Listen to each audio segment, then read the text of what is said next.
We first began reviewing our gender gap in 2015. Since then, our analysis has evolved to a point where it has become entrenched in our annual salary review process. The analysis itself has also become granular as we look to understand pay equity, which is about equal pay for equal work, as well as our gender pay gap, which involves looking at mean and median salaries and how this compares across genders.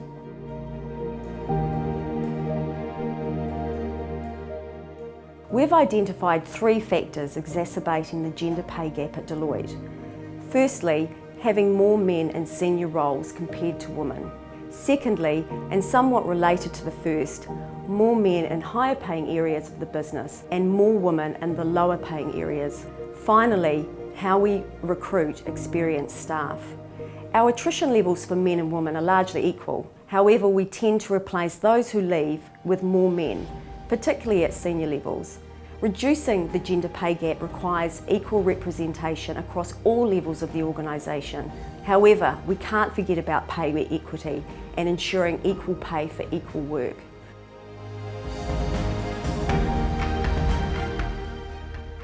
Understanding these drivers means we can focus on the systemic factors that will have the greatest impact on our gender gap.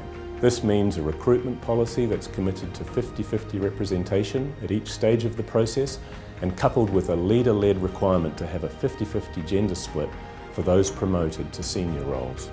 A parental leave policy that ensures all those returning from parental leave are reviewed for an increase that is at least the average of their peer group. Constantly assessing our progress on various diversity metrics, pipelining and succession planning, flexible working for all, and key is the support of leadership and a willingness to hold the partners accountable for our progress on our all-in policies and practices.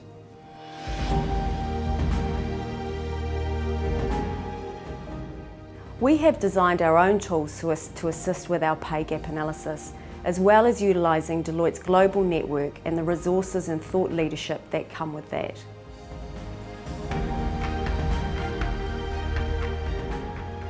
First, ensure you engage the support of your leaders. You then need to understand the components that make up your gender pay gap and seek to understand the drivers that are impacting it for your business. If you're unsure, seek help or expertise on how to measure it. Recognise that it's going to be something that develops over time, but ensure that you are constantly measuring your progress so that you can see if the steps you're putting in place are paying dividends.